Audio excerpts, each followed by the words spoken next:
Please, can you just come? I don't know what else to do. I said it barely above a whisper, standing in the stairwell of my own building with my back pressed against the cold concrete wall, listening for footsteps on the other side of the door. I don't know why I called him. That's the honest truth. Out of everyone in my phone, my sister in Kelowna, my friend Dana from university, even my building super, I scrolled past all of them and landed on his name, Voss. I'd saved him under his last name like he was a business contact, which I suppose he was. My employer.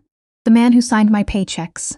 The man I had successfully avoided making eye contact with for 7 months, and yet there I was, whispering into the phone like my life depended on it.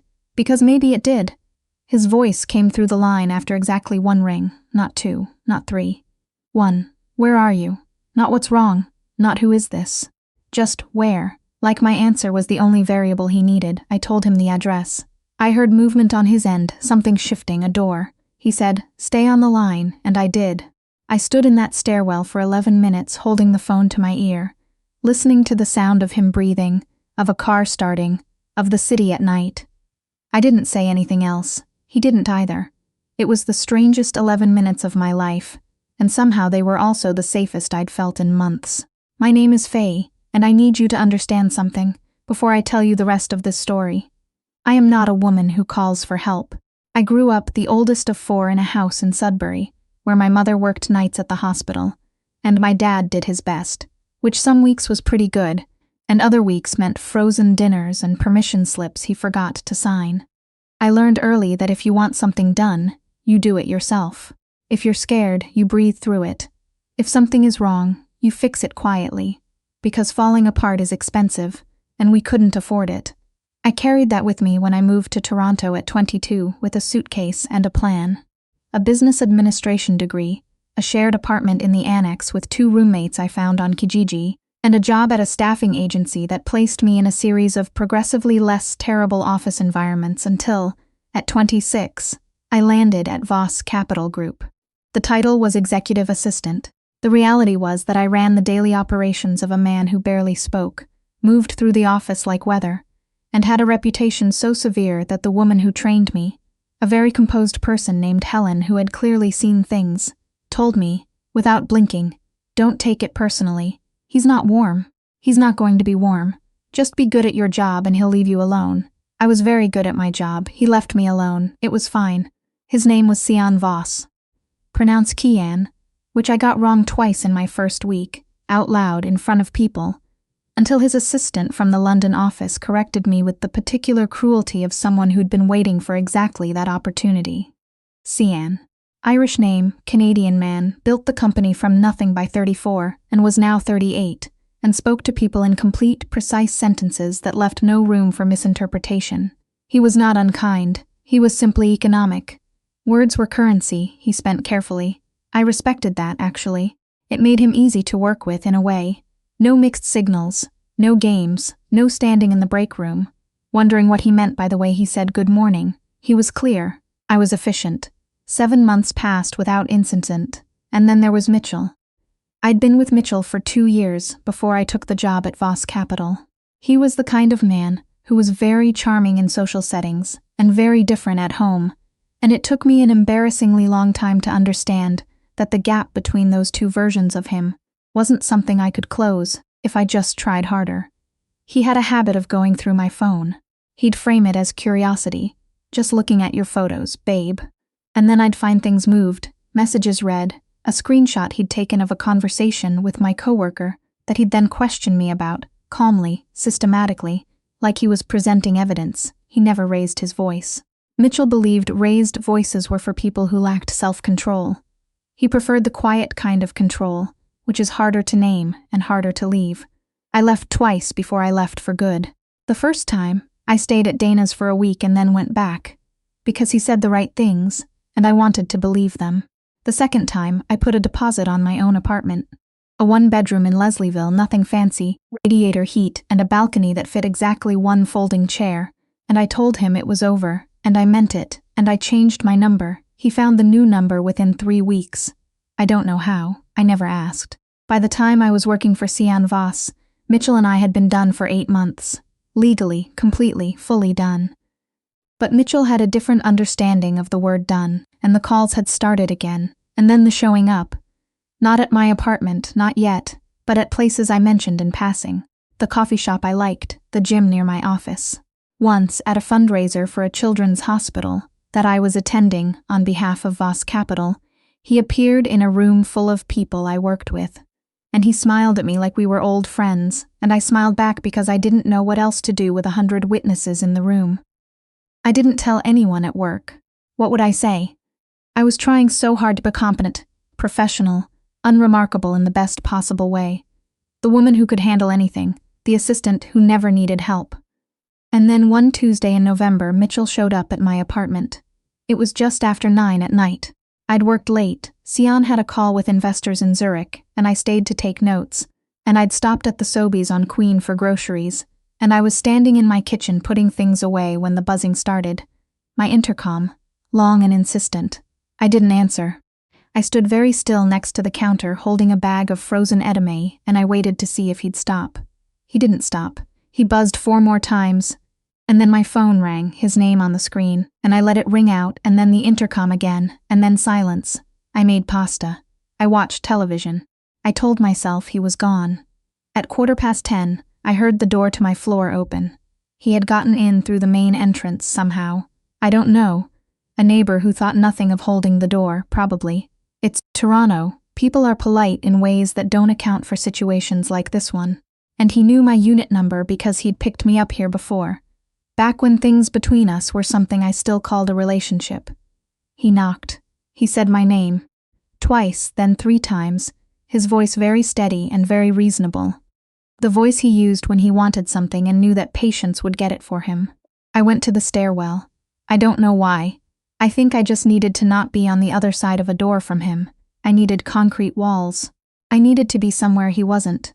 And I stood there, in the stairwell, cold in my socked feet, and I opened my phone. I scrolled past my sister. I scrolled past Dana. I don't know what I was thinking. I don't know if I was thinking. My thumb stopped on Voss and I pressed call before I could talk myself out of it. He picked up on the first ring. Please, can you just come? I don't know what else to do.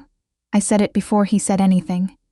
Before he could even say hello, just those 12 words, and then I stopped because I was afraid if I said more I'd start crying, and I wasn't going to cry. A pause.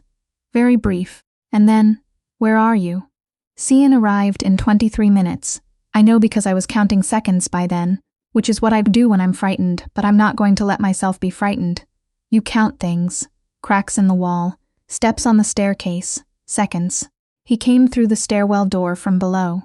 He'd spoken to the building's overnight concierge, I learned later, who had let him in through the parkade. He was still in his work clothes, jacket on, and he looked at me the way he looked at problems in the office, with total, undivided focus, like I was the only data point that mattered. Are you hurt? No? Where is he now? I don't know. He was outside my unit. I came here. He nodded. He didn't ask anything I'd already answered. He didn't tell me it was going to be okay or that I should have called the police or any of the things I was braced for. He just said, okay. And then he went upstairs and I heard, distantly, the sound of his voice. Calm, unhurried, absolute, and then nothing. He came back in 4 minutes. He's gone. I walked him out. I almost asked what he said to him. I didn't. I looked at Sion Voss, standing in a stairwell at 10:30 at night because I'd called him, because I'd had nowhere else to turn, and I felt something shift inside me that I couldn't entirely name. Not gratitude, exactly, or not just gratitude. Something more complicated than that. Thank you, I said. Don't thank me yet. He held the door open. I'm driving you somewhere safer tonight. He drove me to a furnished suite in a building his company owned in King West. He made exactly 2 phone calls on the way. One to arrange access for me, one that I didn't catch the specifics of, but that involved a name I recognized as the building manager of my Leslieville complex. His voice on both calls was exactly what it always was. Measured. Directive. Like the universe was expected to cooperate and generally did. I sat in the passenger seat of his car and looked out the window and felt something I hadn't felt in longer than I could remember. Like I could put something down for a minute. The suite was on the 14th floor, all clean lines and floor-to-ceiling windows, and it smelled like nothing, which after the adrenaline of the last 2 hours was exactly right. He showed me where things were. He told me the door code. He put his card on the counter and said, "For anything you need," and I opened my mouth to protest, and he looked at me with an expression that was not unkind but allowed no room for the protest, so I closed my mouth. "I'll be in at the usual time tomorrow," I said, because it was the only solid ground I had. Something passed across his face. "You're not coming in tomorrow, Mr. Voss, Cian." First time he'd said that to me. In 7 months of daily contact, he'd never once corrected my formality, Cian, like something had rearranged. "I'll work remotely," I said. "Fine," he said, "but you're not coming in." He left. I stood in the middle of a 14-floor furnished suite that wasn't mine, and looked at the lights of the city, and tried to figure out how I was supposed to feel about any of this. Mitchell was dealt with in ways I was not fully informed of, and did not ask about. What I know is this: within 48 hours he called me once, and the conversation lasted less than a minute, and his voice had a quality in it that I'd never heard before, something small and careful, the sound of a man who has recently understood that the chessboard he thought he was playing on is significantly larger than he realized. He said he was sorry. He said he wouldn't be in contact again. He said, and this was the strange part, he said, "Please tell him I understand." I didn't ask who him was. I didn't need to. I found out later, in pieces, some details about Cian that explained the shape of certain things. The way certain calls got answered immediately, the way certain problems resolved themselves quietly, the particular respect that showed in people's eyes when they heard his name in certain rooms. I won't detail it here, except to say that Cian Voss occupied a position in certain circles that made his appearance in a stairwell, at 10:30, on a Tuesday night, a very significant statement. A man like that doesn't leave his evening for just anyone. I thought about that. I thought about it more than was probably professional. I went back to work on Thursday. He was in his office when I arrived, the glass wall giving me a clear view of him at his desk, head down, reading something. I put my bag down. I made coffee. I pulled up the calendar for the day and started on the notes from Wednesday's calls that I'd handled remotely. He came out at 9:15, which was his usual time. He paused at my desk. "How did you sleep?" "Fine," I said. Then, "Better." He nodded like better was the correct answer, and he'd been waiting for it. He went to get his own coffee, which he always did himself. One of the small things about him I'd catalogued without meaning to. And on his way back, he set a paper bag from a bakery I liked on the corner of my desk. He didn't say anything about it. He just went into his office. I looked at the bag for a long moment. Then I opened it. Almond croissant. The exact thing I always got when I stopped there, which he would only know if he'd noticed, which meant he'd been paying a very different kind of attention than I'd given him credit for. I ate it at my desk and stared at my screen, and tried not to feel anything about it. I was not entirely successful. He started calling me Birch. Not Faye. Not Miss Crawford. Birch. The first time I didn't catch it. He said it in passing, something about forwarding a file, and I processed the sentence without flagging the name until he was halfway back to his office. Then I said, "Sorry, did you just call me Birch?" He looked at me. "Your name is Faye Birch. My last name, yes. You introduced yourself as Faye when you started so." He went into his office. I sat there for a moment. Then I said, loud enough to carry through the open door, "So Birch is some kind of compromise?" "It suits you," he said from inside the office without looking up. "Faye is too soft." I couldn't decide if that was a compliment. I still can't fully. But after that, he called me Birch, and somehow it became the most normal thing in the world. Other people noticed. My colleague Tara asked me about it in the break room one afternoon, with the particular expression of someone who wants to ask a much more specific question. I told her it was an administrative thing. She made a face that meant she did not believe me. Mitchell filed a civil complaint about the conversation Cian had with him. I was informed of this by a lawyer I'd never met who appeared in the lobby of my building one morning, with a card and a very brief summary. The complaint had been reviewed. It was without merit, and it had been withdrawn. He used the word withdrawn in a tone that left me with the impression that several things had been made very clear to several people, and the situation was resolved. I called Cian that evening. He picked up on the second ring. "The lawyer, I know, you didn't have to, I know." A pause. "Are you all right?" I sat on my couch in my apartment in Leslieville. I'd gone back. The lock had been changed. There was something new about the front entrance security that I gathered, Cian had arranged, and I thought about the question. I think so, I said. I think I'm actually okay. Good, he said. Simple as that. I stayed on the line a few seconds longer than the conversation required. So did he. Cian. Why did you come that night? I'd been holding the question for 2 weeks. You could have called the police.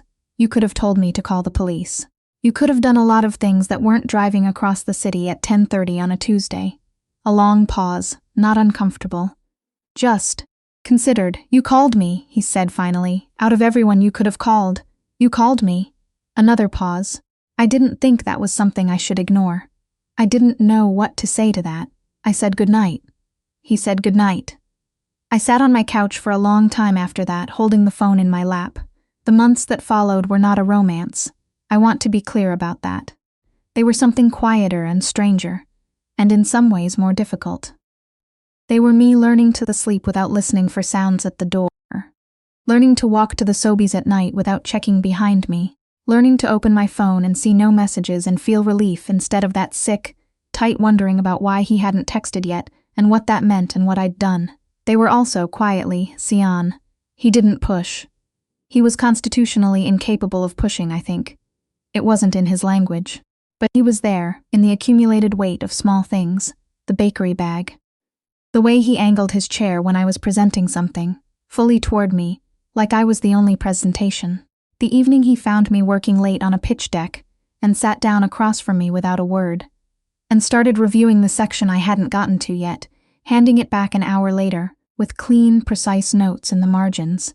He didn't ask if I needed help. He just helped. I started noticing things I'd worked hard not to notice. The way he laughed, rare, low, mostly at things other people didn't catch as funny. The fact that he kept a photograph on his desk of a woman and a young boy. And when I asked once, he said my sister and her son, and something in his face, when he said it was the most unguarded I'd ever seen him. He had a complicated relationship with black coffee, and a very uncomplicated relationship with scotch, and he could not, for reasons that remained mysterious, ever remember where he'd left his phone. Has anyone ever told you? I said one afternoon, handing him his phone for the 3rd time that week, that for a man who runs a company worth several $100 million, you have a deeply chaotic relationship with a 4-inch rectangle? He looked at the phone, then at me. No one's ever phrased it that way before. I'm going to start charging a retrieval fee. Add it to the benefits package, he said, completely serious, and walked back to his office. I stood there for a moment. Then I laughed. Actually laughed at my desk, in the office, out loud. Tara looked over from across the room with enormous eyes. I turned back to my screen. I was smiling and I couldn't stop. I didn't particularly want to. I had a conversation with my therapist. I'd started going in January, the month after everything, with Mitchell, which was long overdue, and I say that, without judgment for my past self, who was just trying to survive, and she asked me something that I kept coming back to. She said, "What does it feel like when you're around him?" I thought about it for a long time. I said, "Like I don't have to brace for anything." She wrote something down. She said, "That's worth paying attention to." She was right. I paid attention. It was March, a Thursday, when things shifted. We'd been at a board dinner, the kind of evening that requires a specific kind of endurance. 3 hours of navigation between personalities and agendas, and a seating chart that I'd spent 2 days engineering. I was good at these events. I knew how to be useful without being visible, how to smooth the things that needed smoothing, how to be in the right place without being asked. Cian knew it too.